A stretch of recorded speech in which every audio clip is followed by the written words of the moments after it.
Hi, Crosspointe Church. My name is Sarah Swartzendruber, and I'm the co-pastor of Cascade Church PDX in Portland, Oregon. I'm a mom of a 3-year-old and a 1-year-old. And so talking about kids and kids theology is something that's not just my job and something I'm incredibly passionate about, but it's also me as a mom. I'm really interested in how kids are learning and thinking about theology and faith development. I want to speak specifically to how we talk to kids as a parent as our faith is evolving.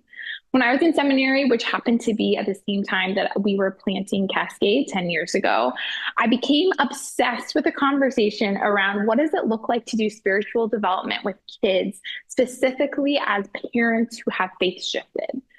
What I kept thinking and running into is that I was a youth pastor before we planted Cascade, and I had taught some college courses. And I kept sitting and hanging out with 18 and 19-year-olds that would say something to me like, I never learned this in Sunday school, or why do my parents never tell me X, Y, and Z?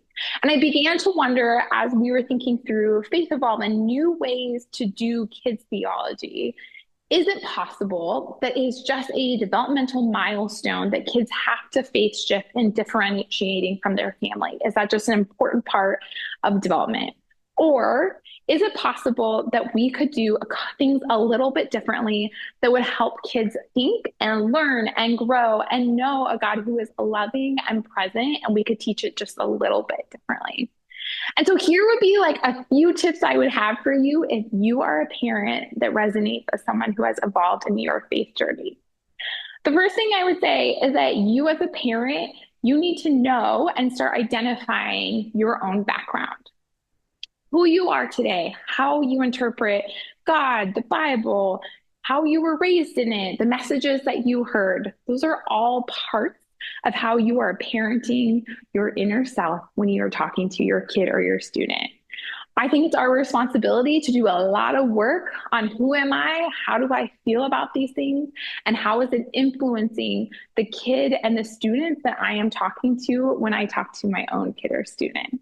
Doing our work, like all the other things in life, helps us show up as our truest self and allows us to not just project our own narrative of what we think kids need to hear about the Bible and God, but actually allows us to listen and be someone who is learning and growing alongside of our kids.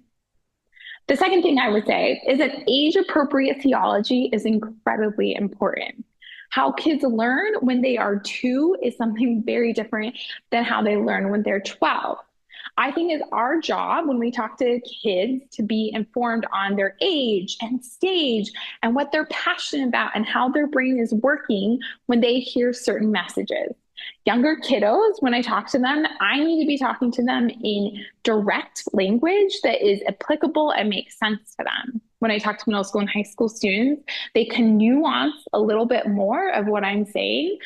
They're able to do more critical thinking, which is incredible. I can tell them way more stories than I can tell a 2-year-old, but they also are pretty sure they know what they know and think what they think. And so I have to know that and inform the age-appropriate theology when I walk into that space. My third tip would be that with that age-appropriate theology, my reminder to you is that theology and the spiritual development of a kid or a student, this is a journey. This isn't like a really fast race that we need to do all at once. Because it's a journey, we have time. I can tell certain stories when they're 2, 3, 4-year-old, and there are going to be a lot of stories that I'm going to skip because I know that I have the journey and I'm going to circle back to those later. There's going to be details that I include in my elementary classrooms and my middle school, high school spaces that I am not going to include in my pre-K spaces. I'm going to read parts of kids' Bibles or stories, and I'm going to skip the phrases that don't feel good or true to what I want my kid to know in that season because it doesn't feel age appropriate, because we have time. Permission to skip and circle back is one of my top tips when we talk to kids about the Bible. You as a parent, you get this incredible gift of being one of the main people to influence your kids' theology, and you get to decide what I'm going to say and what I'm not comfortable with saying.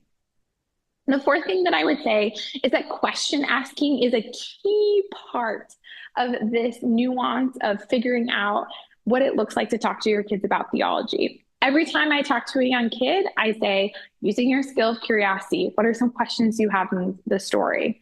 I'm demonstrating that it is totally okay to ask questions, that there would be questions. And I allow kids to say, this part of the Bible doesn't make sense. And I would say, me too. I have some questions too.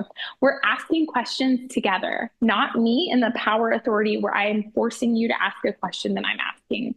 I'm just practicing and demonstrating a skill we all, I think, would be lovely to have when we read the Bible, which is, do I think this is true? What do I think happened in this story? Why did this happen in this story? What do I think about God in this? I'm practicing critical thinking, a skill we all want our kids and students to have. The last thing I would say when I talk to my kids about faith is that I think there is somewhere that we decided that when we talk to kids about God, we needed to be serious and we needed to have the specific voice and it needed to be quiet. And while I think that serious conversations are lovely, I would also just say that talking to kids about God can be fun. And I think that having fun when we think about God who loves us and created us is one of the best things to do.